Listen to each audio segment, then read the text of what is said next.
And good evening, ladies and gentlemen. Welcome inside the bubble. It is episode number 12 of our high school hockey highlight show here on KARE 11 Plus. Alongside Brandon Spratt, as always, I'm Matt Harrington. Brandon, the girls' regular season has just about wrapped up, and here we go, section playoff time. Yeah, we're going into a very exciting stretch of the year, absolutely. This was our final full week of girls' highlights. There were some great games this week. We had several overtime thrillers. We had a couple other close games with some section implications, and just really, really exciting. A great way to head into the playoffs, and we're going to roll some highlights here shortly. We did have a lot of good games this week. We're going to start things out at the Eden Prairie Community Center with the Eagles taking on the Edina Hornets. Let's take a look. Always fun when these two late conference rivals meet. Edina ranked number 5 in the state heading into this contest. Check out this play from Hannah Halverson as she gets it over in a beautiful finish here from Ellie Chapman. That gives the Hornets a 1-0 lead late in the first period. Now on the power play, early stages of the second period. This shot from the point going to get through. Nice work there by Tori Anderson. Power play goal. Edina now leading in this one 2-0. Not long after that, though, just a handful of seconds later, it's Kaylee Adrogo-Lamb with the wrister here. That beats the goaltender Swanson, and it is now a 3-0 lead. Edina looking for more, and check out the goaltender for Eden Prairie. Tegan Swanson with some terrific saves in front of the net. Lost her stick in the process. Gets one from a teammate, though, as well. Now into the third period, Edina looking for goal number 4. Another great save by Swanson, as somehow that was kept out. Halverson thought she scored. Not the case, though. Edina now on the power play again, looking for their third power play goal of the game, and a beautiful backhander from Lorelei Nelson.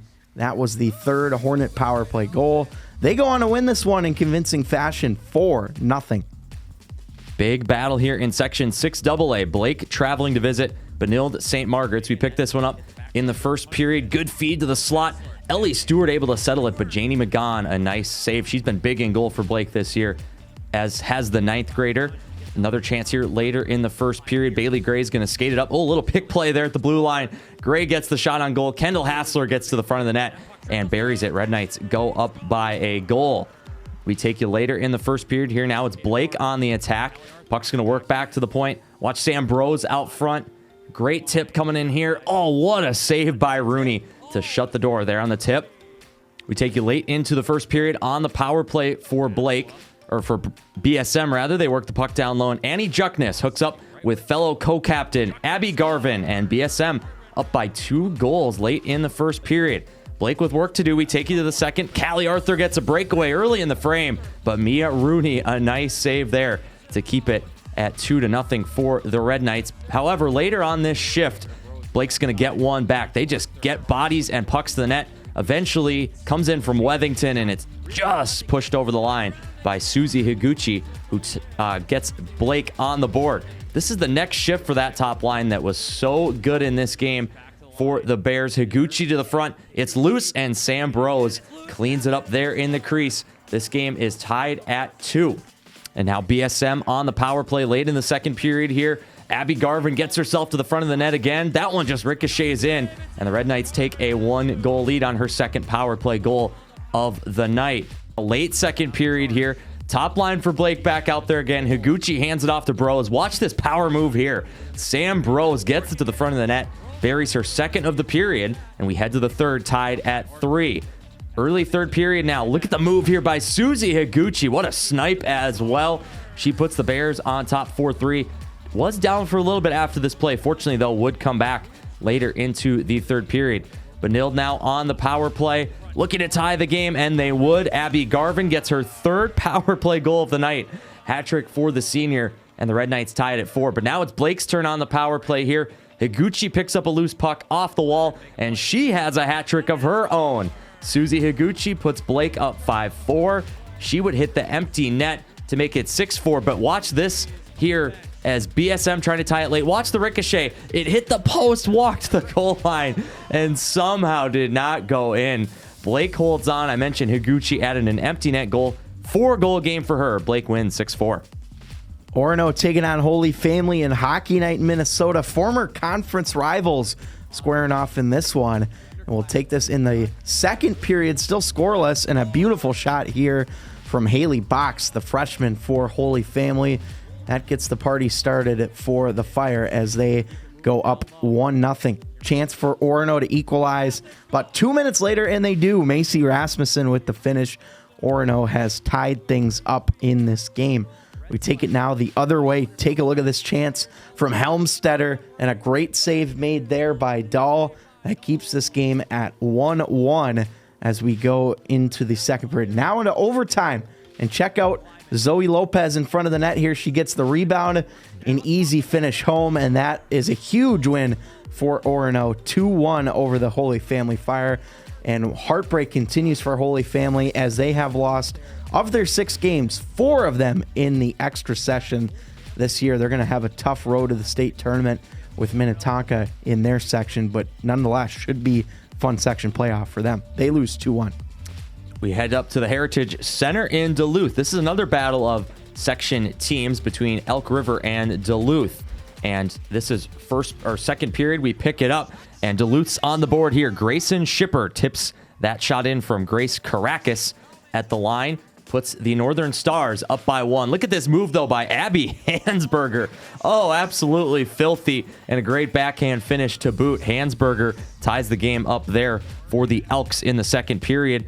And now later into the second period here, watch the feed across. A beauty, and Grayson Shipper has her second of the night. Duluth up on top 2-1. Good crowd out there at the Heritage Center as well for this one.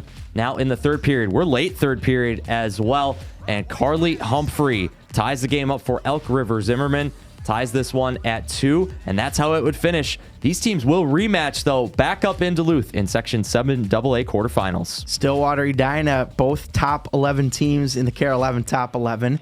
First period of play here. Stillwater trying to get on the board first. Check out this save from Uma Cornier. Great save by the senior goaltender. She closes the wickets there to make the stop in the first now. About 8:45 remaining in the period. It's about halfway through the period. Stillwater going to get the first goal of the game. This one clean up in front nicely by Kylie Ligday. Big goal there for her. Stillwater takes the 1-0 lead on the road.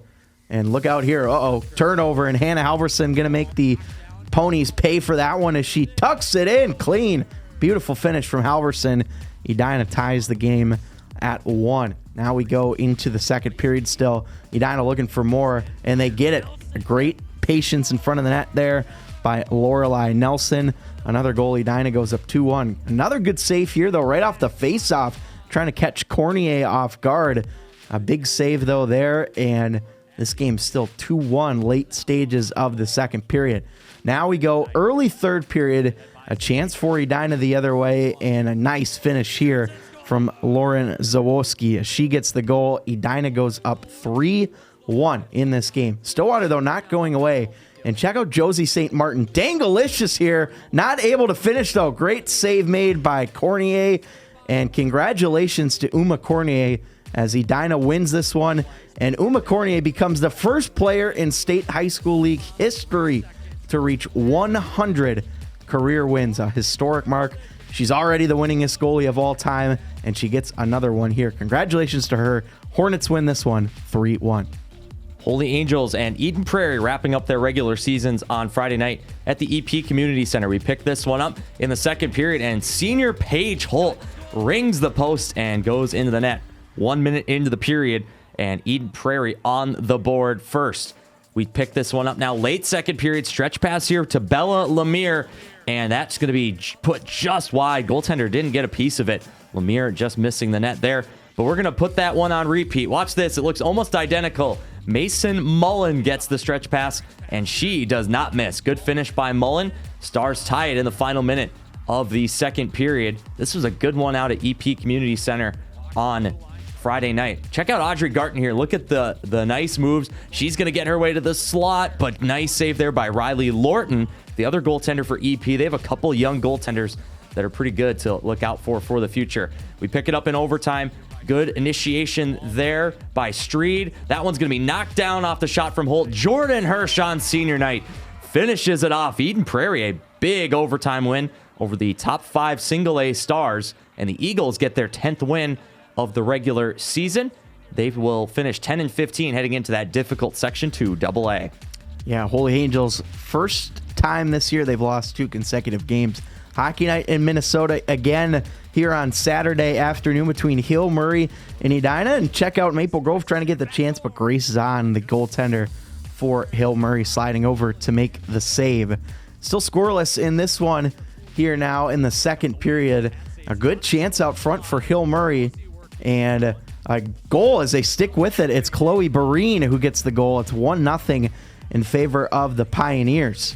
Now Maple Grove trying to come the other way, and another great opportunity here for the Crimson.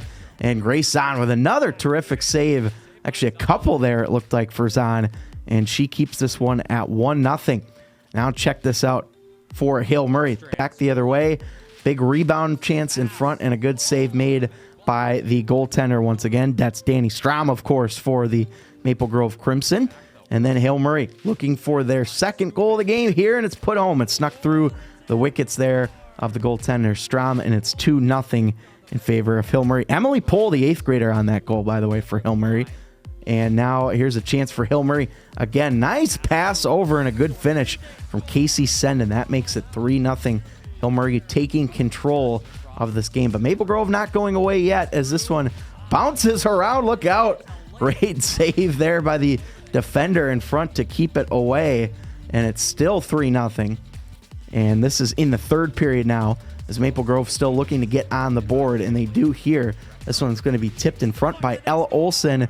That makes it 3-1 early stages of the third period. Hill Murray not done yet, though, on the offensive side of things. This one's going to roll around in front and be put home once again by Chloe Barine. She had 2 goals in this game. Hill Murray with their 21st win of the year. And they have now not lost a game in 50 days, Brandon. And a team that is playing well at the right time as they go into section playoffs. Yeah, that unbeaten streak spanning 17 games as well. They lost a couple early, and they've only had 1 tie in those last 50 days. They've won every other game. Hill is definitely a threat, but as we'll see in our rankings a little bit later, they have some big teams in their section, especially Gentry Academy. If those two meet in the section final, that's one you might want to be at. If not, try to check it out somewhere. Yeah, absolutely. Well, there's your girls' highlights. We're going to step aside here on Inside the Bubble, and when we come back, we'll have the boys' highlights. Stick with us.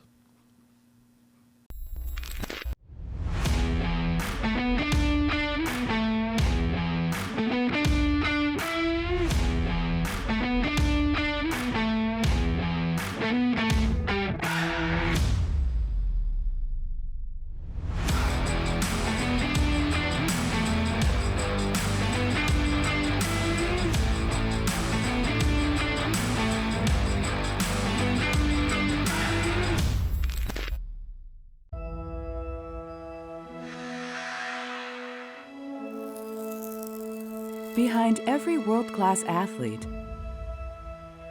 there's a team who takes extra care to support them. At Affinity Plus, we take extra care with all your banking goals, from checking accounts to credit cards. Our biggest victory? Helping you win in the ways that matter most. Affinity Plus. Your college experience begins with your dream. Your time at St. Cloud State will uniquely be your own, but your journey will be guided by our community. Be you. Be bold. Be a Husky.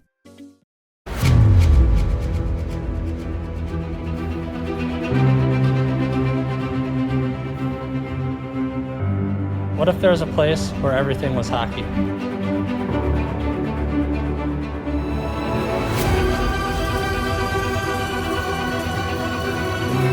Oh, he can skate. Here comes Steves in on goal, all alone. In Minnesota, there is. Scores!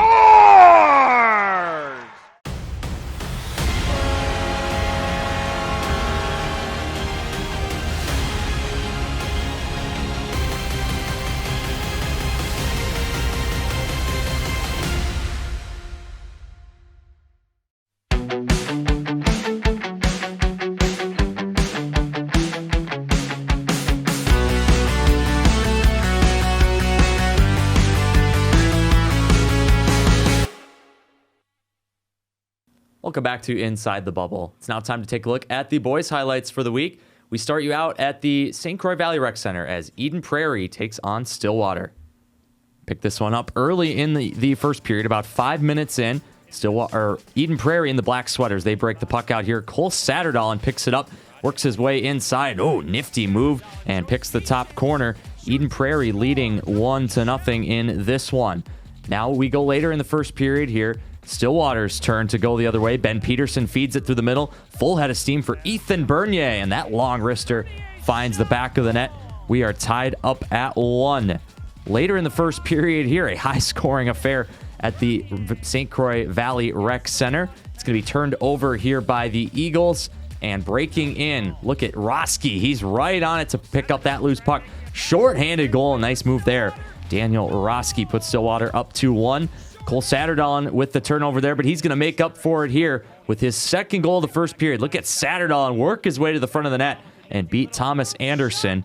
Eden Prairie ties this one up at 2 late in the first period. We pick it up now early second. Eagles in transition. This is Mason Moe on the follow, and oh, nice tuck there. Anderson out to cut down the angle, and Moe drags it right around him, finds the back of the net. Stillwater now off the faceoff here. This is less than a minute later. Shot from in tight. Ty Tucito pops the puck in there and ties it up at 3 for the Ponies. This was a high-scoring affair, as I mentioned. Now into the third here. Look at the breakout pass there, and it leads to numbers the other way for Stillwater. Ben Peterson putting the Ponies on top 4-3 in this one as they have a 1-goal lead. But now 26 seconds later, EP, quick response from Mason Moe with his second of the night. And all of a sudden, we're tied up at 4. Eagles on the power play. This is Teddy Townsend, U of M commit, showing why right there. Well, what a snipe from Ryan Coring with the assist. Eagles lead 5-4. They would net an empty netter on the power play from Andy Earl, and Eagles win 6-4. Moorhead, East Grand Forks, big one up north, hockey night in Minnesota. Spuds here in the first period looking to take the lead, and they do. Nice shot here from Ian Ness that gets through. It's a power play goal for Moorhead, and they lead this one 1-0 here in the first period. East Grand Forks, though, trying to equalize here. Nice little move in the slot from Landon Jameson. That's a good goal, and that makes it a 1-1 game here. Still in the first period between these two teams. Of course, this is a single A versus double A matchup. Both teams, though, in Section 8. Long shot from the point here gets through Colby Creer. I don't think it got tipped by anybody. He gets credit for the goal, and Moorhead goes back up top 2-1 late in the second. Another chance here late in the second, and the rebound pounded home by Joey Simonich. That's his first goal of the season and first of his varsity career. Great game for him as he scored.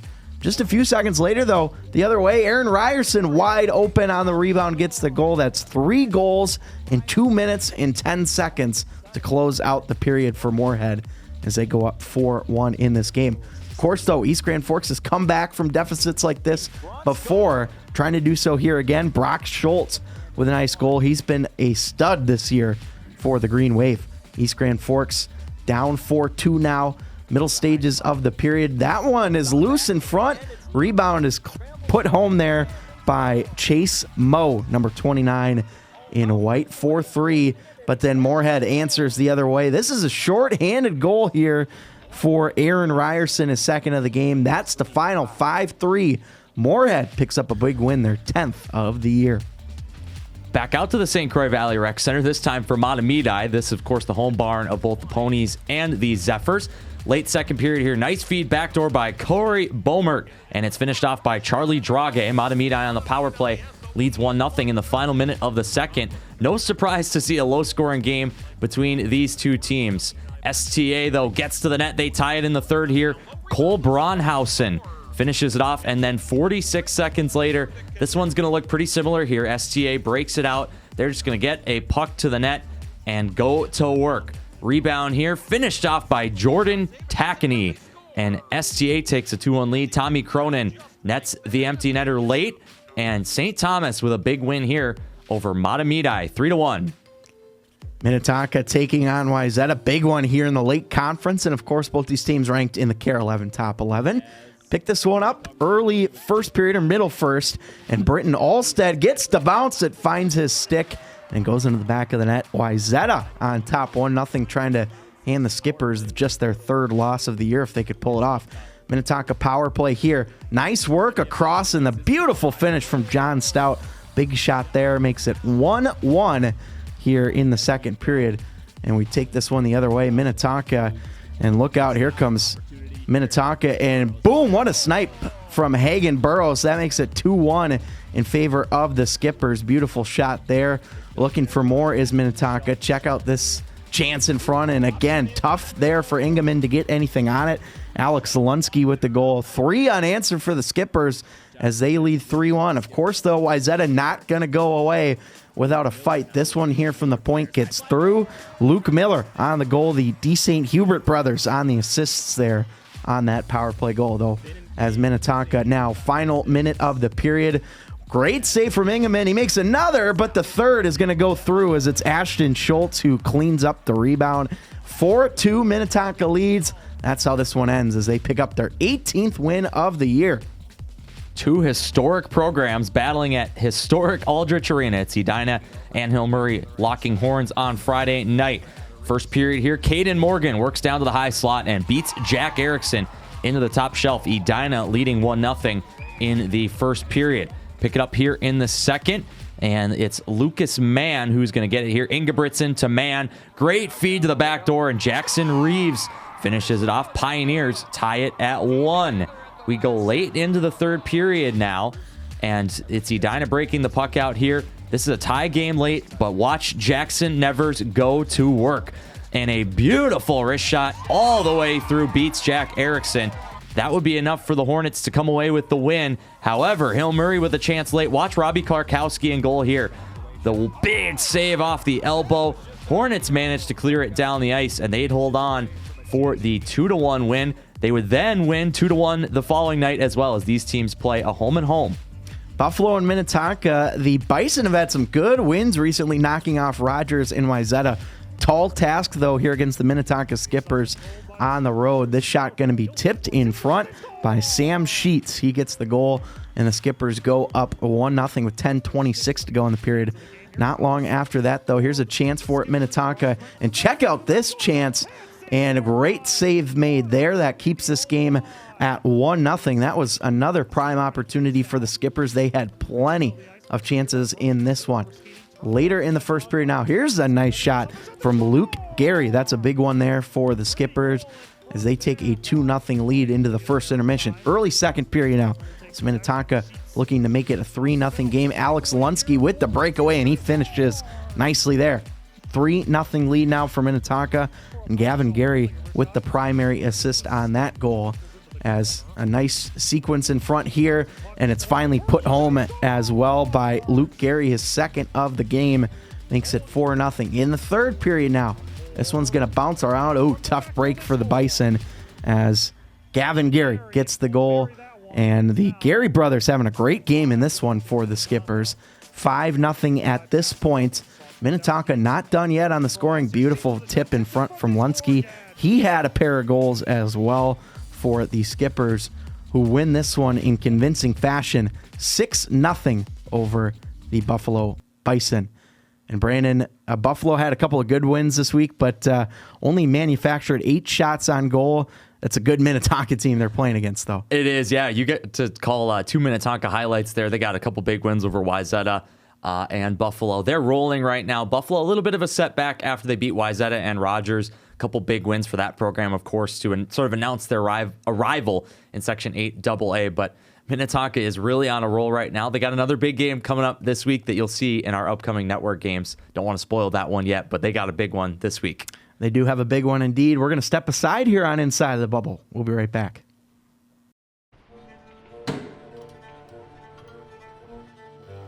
They say good things come to those who wait.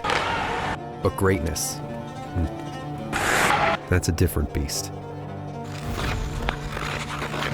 It doesn't come when it's called. It won't wander up to those who do nothing.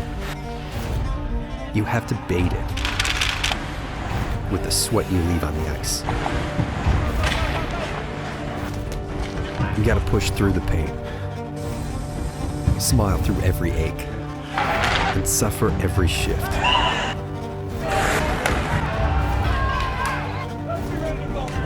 You you gotta chase it. All in the name of the game you love.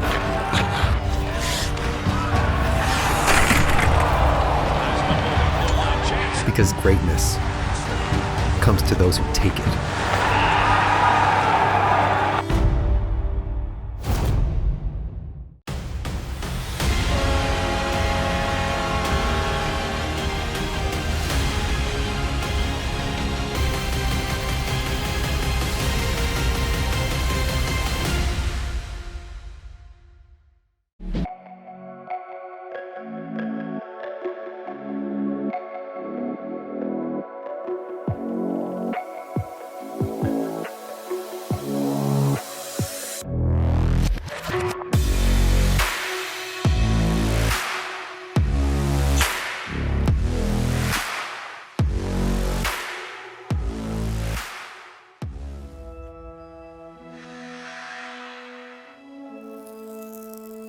Behind every world-class athlete, there's a team who takes extra care to support them. At Affinity Plus, we take extra care with all your banking goals, from checking accounts to credit cards. Our biggest victory? Helping you win in the ways that matter most. Affinity Plus.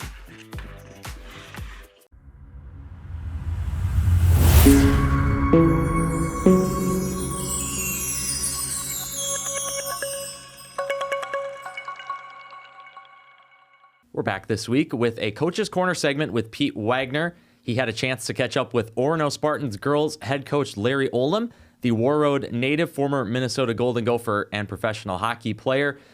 Pete talked with Coach Olimb about taking over a team that went to the state tournament last year and being the first-year head coach, the challenges that come with that, as well as many other topics. Let's go out to Victoria for the story. You come in a year after teams at the state tournament. It's kind of rare that you come into a situation like that. How has that been? Have you just kind of like gotten out of the way, or have you been able to get what you want to do with these kids? Yeah, it has been interesting. Yeah, like you said, to come into a group of kids that went to the state tournament, finished third, and so I would say I probably more just try to stay out of their way. Help with what I can, try to help them and be creative and have fun, and they did lose some seniors. They lost some really good players, some goal scorers. So it was a year where they had to learn and figure out, okay, who's going to pick up the slack from those girls that they lost. And so, I would say they've kind of been figuring that out, and it's been more of a balanced attack this year than they had last year. They do work so well together. They're a good group, and they have a lot of fun. So I don't have to push them very hard. So I stay out of the way as much as I can. You mentioned the creative part. That was so much your game. I mean, it's just the vision is so special. You had coaches along the way with your great career. Is there anybody that you maybe not replicate, but maybe shaped how you think the game? Yeah, probably a little bit from everyone, going all the way back to War Road. The volunteer coaches, Ron Tweed, Mike Marvin, and Billy Christian. Those are some names.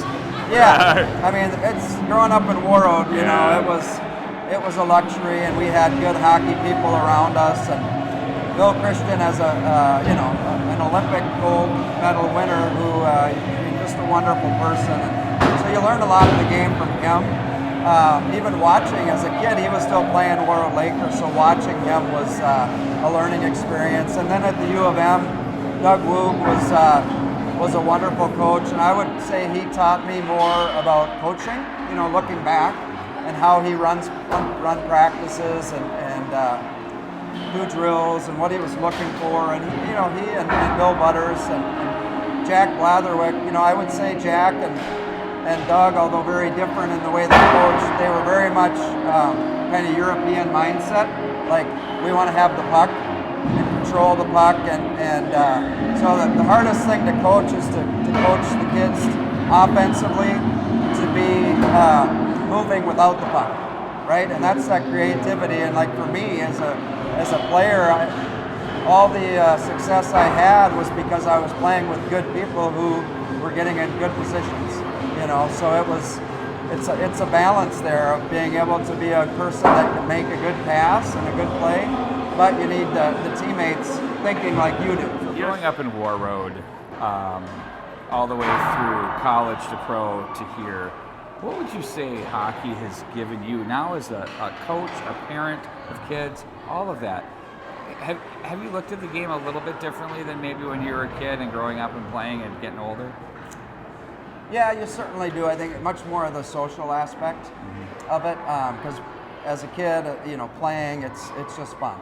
It's fun. You're with your buddies and you're having fun, but now going through it and having my kids play, all of my kids, and just that, like you said, that social aspect and what we all learn right when we're done playing, and you think back to the goals you scored or the games you won, and you do a little bit, but it's more the memories with your buddies. And you scored so many, so it's just a mush. But but it's true though, because you start thinking back and you say, well, do I really remember that moment or the entire journey? And it's more about the journey. The moments make the journey. And then as you get older, you start to realize, and then you give to these guys, they're seniors on here, they're going to be going away. What's your message to them now? To not be too scared about an elimination game coming up in the playoffs, but realizing make the most of it. It's that balance, right?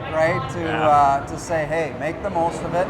You got to play with that fire, knowing that, hey, this could be your last game, coming up here in another week with the playoffs.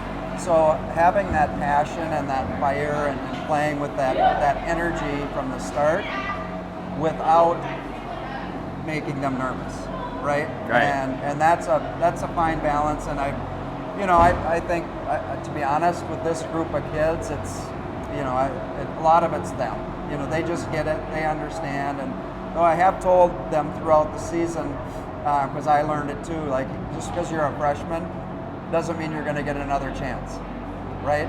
You never know. You just never know. And this you got to take every year like this could be the year, right? For this group of kids, and it's going to be tough. We have a tough section, but we got a good group of kids, and like you said, it's the journey that's so much fun. Thanks a lot. Good luck. You got a big one here tonight. Appreciate your time. Appreciate it. Thank you.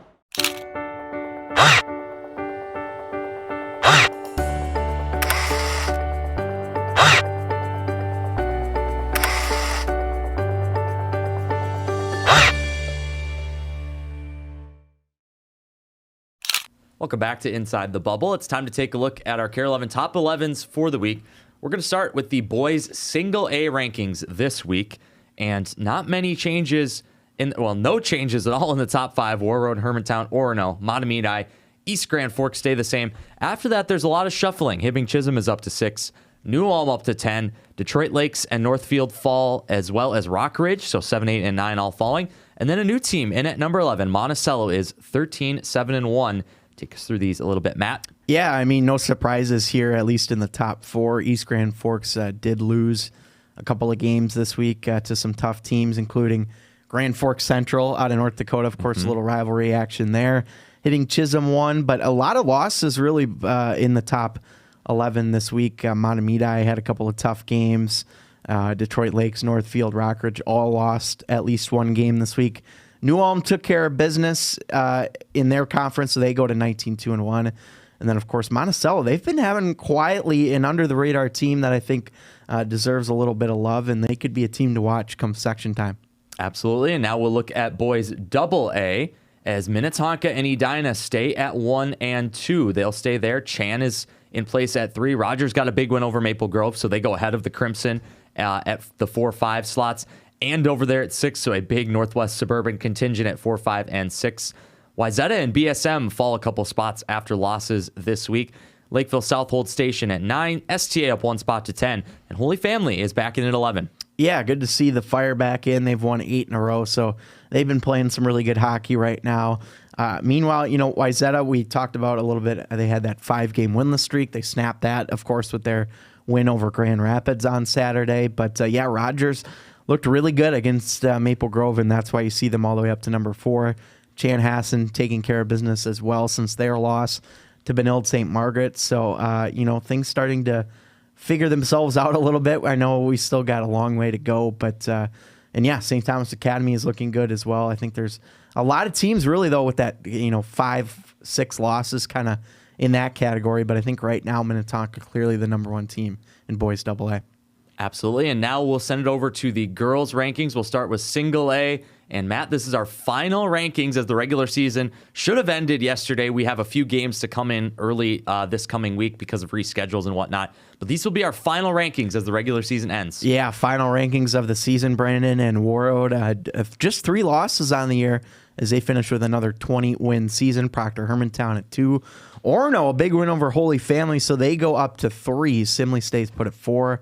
Holy Angels, I know they lost a couple games, so they fall to 5. But no new teams this week. A few teams that swap places, including Duluth Marshall and Mount Westonka Southwest Christian.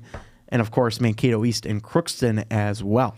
Yeah, and the theme, we've kind of talked about this all season, and we'll hit on this more in our section preview episode, but sort of in that middle part of the rankings, spots 2 to 8, there's a lot of really good teams, but a lot aren't going to see the state tournament because there's teams in their section right in that part of the rankings too. Crookston down at number 11 is in Warroad's section too. So there's going to be some teams not in this top 11 that you'll see on the ice in St. Paul, and maybe even some teams that we haven't really seen in the rankings all season. So that's what makes it exciting. But, sections I'm looking at, especially 5, section 4, and then section 7, all going to be very competitive. Yeah, looking forward to those section tournaments. We'll go to the AA side of girls now. And once again here, the top 8 stays the same. No surprises on that end. Minnetonka, 22 wins, and Hill Murray with 21 as they are 1 and 2. And then we have a couple of teams that are new and a trio of teams from the South Suburban Conference, Brandon, as Lakeville South and Lakeville North come into the rankings this week. Yeah, and as you said, 1 through 8 stays the same. Stillwater, we mentioned them in their big week to come last week. Fortunately, they suffer 3 losses to fall out of the top 11, but that allows room for Lakeville South to come back in. They've been in pretty recently. Actually, I think they got booted for Apple Valley when they beat them last week. Lakeville North was in earlier this season, but we haven't seen them for a while.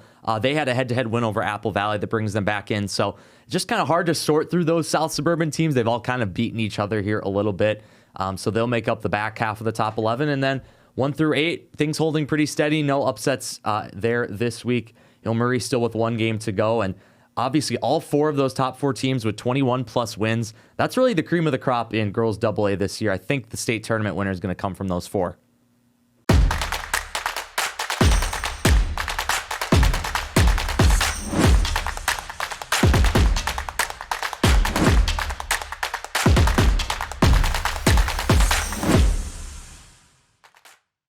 Let's take a look at our Hockey Night in Minnesota matchups for the week. And we have one final girls game we added to the schedule to get to our 13th of the season. Tuesday night, final night of the regular season. There will actually be some playoff games going on elsewhere in the state. But this one rescheduled for Tuesday night. Benilde St. Margaret's at Hill Murray girls. Both teams wrapping up their regular seasons. That's 7 p.m. from Aldrich on Tuesday night, February 7th.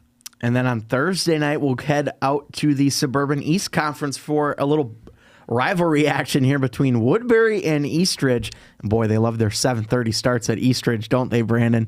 It should be a fun one, though, between these two rivals. Yeah, it should. I mean, that's going to be a growing rivalry. It already is a big rivalry, I think, in Woodbury as it is. But as sort of the youth hockey program gets better and better in that community, I think it's going to become more of a state-known rivalry. So we're kind of on the front end of this, but two solid teams. I don't know if they're state tournament threats, but it is a wide open section for this year. So definitely a threat to maybe win a playoff game or two. And obviously, anytime you get crosstown rivals battling, just throw out the records. It's going to be entertaining with a lot of passion. Time to look at our top 5 upcoming network games for the week. Only boys this week, as the girls' regular season has in earnest concluded. Starting Monday night, 6 p.m., Warroad at East Grand Forks. That's game 1 of the home and home between those single A top 5 teams, and they're also section rivals, so big implications there. We take you to Thursday night, Cretin-Durham Hall at Stillwater in the Suburban East, 7 p.m. On Saturday, Rogers will visit the Heritage Center and take on Duluth East. Rumor has it the committee said Duluth East was the first team out in our top 11 this week, so big game there for Rogers. And then 2 on Saturday night, St. Thomas Academy at Hill Murray, locking up at Aldrich, that always historic rivalry there. And then number 1 at number 2, Minnetonka at Edina from Braemar Saturday night. Some good matchups this week. Yeah, what a way to end the week, Brandon, with Minnetonka at Edina. Always fun when they play. And I'm keeping my eye on the start of the week as well with Warroad and East Grand Forks. You mentioned both those teams in Section 8 single A. And that could be your section final right there as well. So that could potentially be 3 meetings in, 2-3 weeks between those two teams. And then, of course, Rogers has been so good. Duluth East is on fire lately as well. I mean, this is a loaded list. And, of course, Green Aram Hall, Stillwater, 2 of the best in the Suburban East as well. So this is a loaded lineup. I mean, you're getting your money's worth for sure with your season pass. Don't forget to check out the Overtime podcast this week. We had a chance to have the extended interview with Orono girls head coach Larry Olimb, and Pete, Matt, and I discussed all things Minnesota Twins, Minnesota Timberwolves, and high school hockey on this week's Overtime podcast. Find us on Apple Podcasts, Spotify, and 11 other podcast hosting networks. And, of course, follow us on social media as well for up-to-date information. You can follow us on Twitter, Instagram, and Facebook at MN Hockey TV. Well, thank you for tuning into this episode of Inside the Bubble. And if you're already looking forward to next episode, we've got good news for you. This Wednesday night here on Care 11 Plus, me and Brandon are going to have a girls section preview. We're going to go section by section. We're going to make our predictions and more. So looking forward to that. Again, we'll have more information on that coming early this week, but we can tell you to stay tuned Wednesday night here on Care 11 Plus. We'll get a time and everything for you. But very much looking forward to that. So once again, for our entire crew, executive producer Glenn Gray and Brandon Spratt, I'm Matt Harrington saying so long from the Meta Sports League studios.